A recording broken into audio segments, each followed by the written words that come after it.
Hello, everybody, and welcome back to the Engine House. I am your host, Gorski Andy Dancer.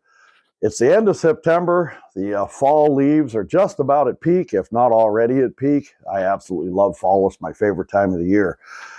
It is warmer than average out here, which it's close to the 70s today. At night, it drops into the 50s, so that's kind of normal for here, but the daytime temperatures are a little too warm. But anyway, fall is my favorite time of the year.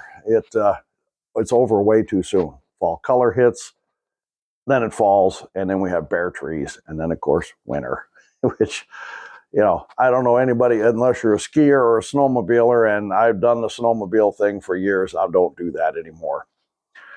Anyway, the engine house, the layout, the basement is still being torn down a little at a time here, because I'm still trying to get the bathroom done. I took the new shower base out of the box a couple of weeks ago, and brand new, had a crack in it about 3 inches long. So I had to take the whole mess back. They did not have another one of that type. So we ordered one. It's coming in. Hopefully soon I can get it installed. We do have a shower. What we're lacking is the sink up there, which means we're doing our teeth and whatnot in the kitchen sink, which is kind of similar to what we did when we lived in the cabin out west off grid, except the difference is here there's stairs involved to go up and down the stairs. The cabin was just around the corner from the bathroom to the kitchen. So it is kind of annoying, but it is what it is, and we're dealing with it. As soon as I get the shower installed, the old one out, and the new vanity in place, which the new vanity is over here, and then I get the floor down and whatnot, then we're calling it quits for the winter, because things like staining polyurethane, that stuff reeks. We did a little bit of it in the house when I was doing some of the work in the bathroom, and for days you can smell it, and at first it'll make you nauseous. So we're not going to do that over the winter. We're going to get it usable, and then we're stopped until spring. And then a lot of the trim and stuff will get done come in the spring when it's nice outside and we can spread out the sawhorses and do everything. So in the meantime, I've been puttering away in the basement. When my wife and I cleaned out what I've torn down to get it out of the way, because it's so crowded down there with stuff that as I tear things down, I have to make a pile, and then before I can go any further, we have to get the pile out. So that's what we've been doing. Hopefully here soon I can get back to that real soon, I hope. And I've got some new plans for the new layout. I've got most of my track taken up that can salvage part of my layout. The other part is going to have to come down. I think I can save the mountain that I worked a whole year on. I really worked hard on that. I want to make sure I keep that. I don't want to have to start over. I think I know how to take that out. And then when I build the new part of the layout, I can incorporate it in there. That's what I'm hoping. I'd take it down there and show you, but it's a mess right now. I've had to do some duct work. Even though we have heat pumps, I was redoing some of the duct work for the furnace because the last owner, we don't even want to go in that. So I was redoing that just in case we need it. I also have sheetrock chunks laying on the floor. There's a lot of work still to do down there, and I have no lights at the moment. I had to cut power as I was taking the walls down, and I just haven't, there'll be new lighting later. There'll be new outlets. A whole mess of stuff is going to change down there. And I'm not going to bore you with that mess. Anyway, what I wanted to talk about today was what got you into the hobby. Was it guys my age? A lot of us, we had fathers or grandfathers who had trains, mostly Lionel, O-gauge, that they put up every year around the Christmas tree. It was a kind of a tradition. They did it. Some of us, maybe we had parents or grandparents who worked for the railroad, and we were fascinated by trains. So what I want to know is what got you interested in trains. If you're new, just getting in, what's bringing you in? What are you fascinated by? What are you interested in? If you're already in, there's a few I know that love it. I don't know how they got into it. I would like to know. Jersey Highlands Bruce is HO and does a lot of stuff. Matter of fact, some of you guys should go check out his channel. He is really good. I like watching his stuff. I'm learning a lot from different people. I've been too many years out of the hobby, and I'll get in that in here in just a second. And I like watching what other people do and learning some of the new stuff. So what got me into the hobby was at the age of, this was back in the 1970s, a bunch of guys got together and decided lease a 13-mile stretch of rail from the Boston and Maine Railroad that ran from Wolfeboro, New Hampshire to Sanbornville. And they decided to bring back the Wolfeboro Railroad as a tourist attraction. And they had a locomotive. You can look it up online. Its number was 250. I think it was a 242, I think. It's been a lot of years. There's pictures of it online. If you look up Wolfeboro Railroad, it'll show the locomotive. At the age of 13, I was fascinated by the coaches, and a lot of the guys that were working on restoring these passenger coaches talked to me about it, taught me when they were built, when they were, what they did, what lines they ran on, and everything, whatnot. They also talked about the steam locomotive that they'd gotten and restored it to working order. And I played around with it a little bit, helped them with some of the stuff. I was 13, I did a little bit here and there. And then at the age of 14, they had a number 10 self-propelled coach. You've seen it on my videos before. I've showed pictures of it. There'll be another picture here. It started life as a narrow gauge, and it was a combine coach, and they moved it to standard gauge and motorized it. It had numerous various motors in it over the years, and then we got it, and it had a 454, one of the big motors, big gas motors in it. They put in it and rigged it up, restored this thing, cleaned it up, painted it. And I, at the age of 14, went up and down this thing as we were going from Sanbornville to Wolfeboro, or Wolfeboro to Sanbornville. I sold postcards and candy.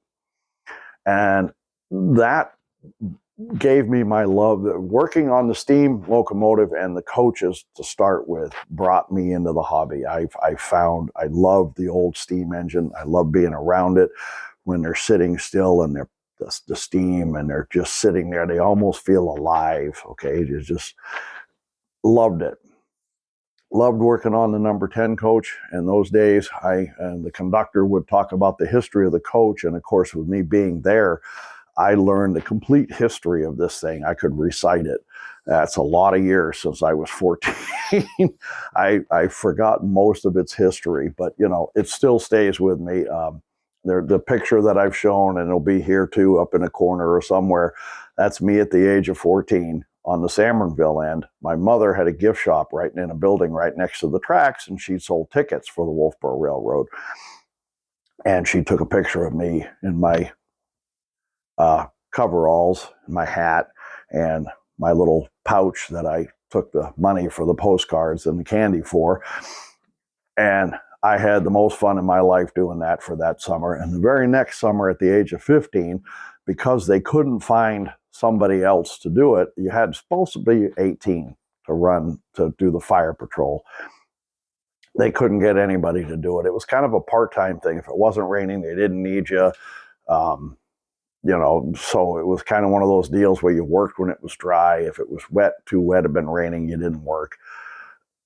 I did it because I enjoyed it. It was an old speeder, hand crank, 1-cylinder motor, belt driven, 4 speeds forward, 3 reverse. I even remember I knew how to hand crank that without those older ones. If they kick back, you could break your thumb. And I learned quickly how to crank them, and if they kick back, not get my thumb broke. We could also make that thing run in reverse. The motor would actually start firing backwards. It happened a couple times. We'd have to shut it down and re-crank it.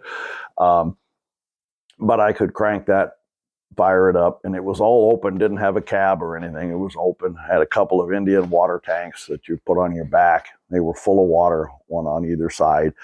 And if somebody flicked a cigarette out the window, I'd follow behind the steam engine, a couple of miles usually. Somebody flicked a cigarette out the window, or the ashes from the firebox from the locomotive fell down in the, started a little fire. Well, that was my job to stop and put it out, So I did that for a summer too. That's what got me my love for trains. That I fell in love with the steam. A lot of people like the diesel electric, the older ones. I'm not a big fan. I've got a couple. They're okay. I am a steam guy. I know more about these than the diesel electrics. I couldn't tell you anything about them. Excuse me. Even though I have a couple. So this is what got me into the hobby. And when I started at first, move this out of the way, I started with HO. I had a piece of plywood sitting on a couple of my dad's old sawhorses. Roll out some of this. They used to have this fake grass stuff you could buy for model railroading. And it came in a roll. Roll that out, staple it down. It was pretty much would fit a 4x8 sheet of plywood. And then put some track down, tack it down, hook up the wires, put a few little plastic buildings down, and you were model railroading. Okay. I might have even had a couple of turnouts. I don't remember. It was a long time ago. So a lot of the guys that worked for the railroad had model railroads. So they talked to me about HO. This is the most popular scale right here. Most popular gauge, HO. We all know scale and gauge are two different things. Scale's the size. This is 187. 1 inch equals 87 inches. Gauge is what's between the rails, inside to inside. I don't remember off the top of my head what the gauge is on this. I haven't done HO in a long time. But that's what I started at. That, as a matter of fact, on my earlier videos when we were still living in Idaho off-grid, I am building scratch-built buildings and building HO buildings. My intent was, once we moved, we knew we were going to move by that time, so I was going to have a place for a layout. After when I was a kid, I joined the Navy at 17, 10 years active duty, no place, shipboard, you don't have any place. And when I was married, I had kids and no time, no room. And then after I got out of the Navy, I was a single parent, trucking. My mother was taking care of my kids. Again, no time, no room. A lot of years have gone by from, I think when I was 17, as I still had the layout. And then I started again in my 60s. So it's been a long time. And my intent was to do HO again. That was what I had done when I was a kid. I like HO. It's you can put a lot in a small area. This is a Tyco, not one of the better trains. There's better locomotives and rolling stock out there in HO. I had one of these. I believe it was the freight set. We had a box car and a caboose and everything, if I remember right. My parents got it for me for the spirit, the bicentennial. I got it for Christmas, and a lot of years have gone by. It's long gone. I found this set. This is a passenger set. I found it online, and I bought it. I don't even know if it runs, to be honest with you. I don't have a transformer for them. I had some HO stuff, and I've long since gotten rid of it. We'll get into that. But I had intended on doing HO when I got here. I had some rolling stock, had some locomotives. I even had some buildings.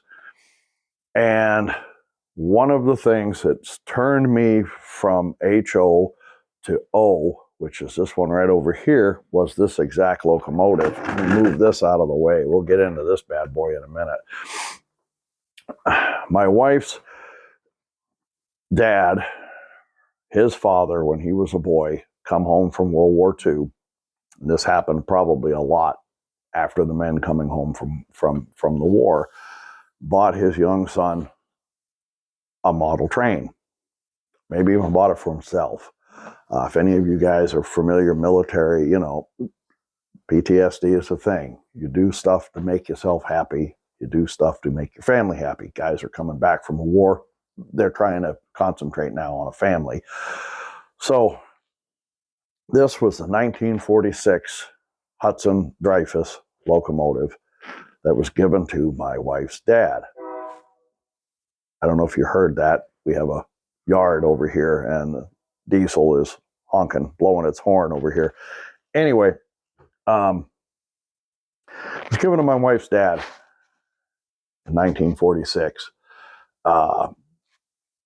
And my wife, as a little girl, remembers it a couple times out and running. And then it was kind of packed up. It's one of those things that came out again at the holidays. It got packed up, wasn't used.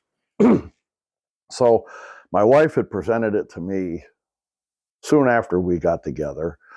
And I was kind of excited. I put it, again, I was still wanting to do HO, but I was thinking about, I'll mess with it. It's nice. And I put it on the tracks, hooked the transformer up, and this went up in smoke. Just poof, that was it. Whistle tender, same thing. Put the whistle tender on. It tried to whistle, and then poof, that was it. So I was a little disappointed. I put it on a shelf and left it there. And for some silly reason, I had been a torpedoman. You can see, here we are. Been a torpedoman in the Navy.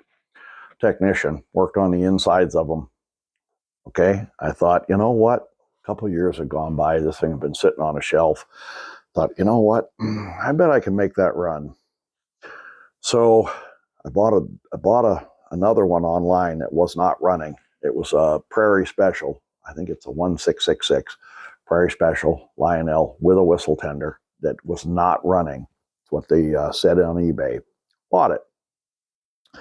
Took it apart, cleaned it, changed the E unit out, did some soldering, and cleaned up the whistle tender, put it all back on the tracks, and what do you know? It ran. I said, okay, I can take this apart. So I did. I took this apart, cleaned it up. Same thing with the tender. Got it all cleaned up, swapped out some parts in the E unit. I probably should have changed the whole E unit. That's another story. I'll be doing that soon. Some of the wiring in here is original, and it really isn't all the greatest, and I just and made it run.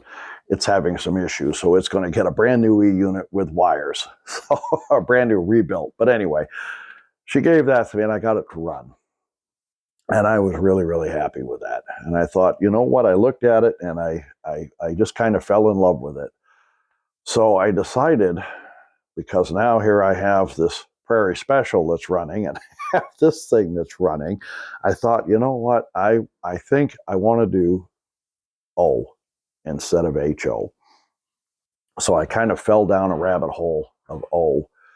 And I really have been enjoying it. I got rid of my HO stuff with the exception of the Spirit of 76. I just hung on to it because it reminds me of when I got it. I was working for Wolfboro Railroad, and so I hung on to this. I bought it, and I didn't get rid of it when I got rid of all the rest of my stuff. I still have some of the buildings. I had a kit bash that I did, and then a scratch built that I had done, and a couple other buildings that I had played with HO, and I didn't get rid of those. I hung on to those. They're going to be on a shelf somewhere when I'm finished. And with the basement, we don't know for sure yet. So that's how I got into this. This is how I got into model railroading, was by working for Wolfboro Railroad. And then how I got into O. Okay. And now this is S. And if you notice, there's not a whole lot of difference in size on this. This is a little taller. This, of course, if I had the my big 6'4". Anyway, if I had my 681, my big locomotive down here, over here, it's bigger than this, but not by a whole lot. I found this. This is American Flyer S and S gauge. I found this in an antique store in Idaho, near where we lived, and they wanted $15 for the locomotive tender and 5 pieces of rolling stock, caboose, and some cars. And they were a mess. The locomotive didn't work. It's absolutely a disaster. There was no track and none of that with it. But for $15, I bought it. I've since got it cleaned up. I've rebuilt some of this back here, cleaned everything up, and got it running. Now it runs. And I even have some S-scale track back over here that I bought. I'll have something either incorporate it in my layout. This will be something somewhere doing something, or it'll be a separate, smaller layout off in a corner, something a little portable we can move. I haven't quite decided yet what I'm going to do with it, but I do like this. As you can tell, of course, I like steam.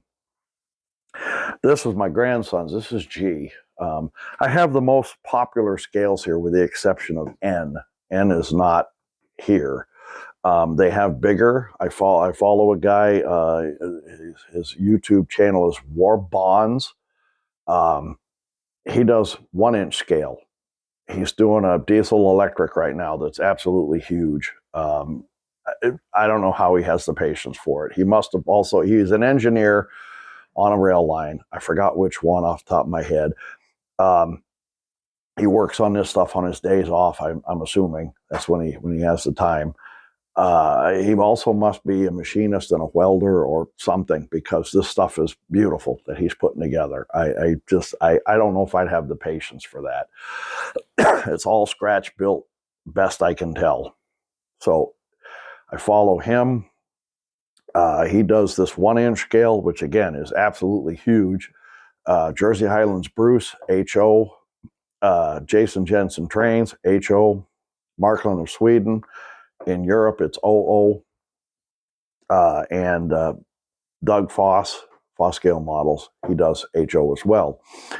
There's a few that do Lionel, not many. A couple of them I look at and follow. I watch their videos occasionally, but the ones I really like are those I mentioned. Now, this is, of course, the cheap G scale. This is battery operated, just like this O scale right here that I showed in the last video. This is a European style locomotive. And again, I love steam. Steam is my thing. And the European locomotives to me have a lot more style.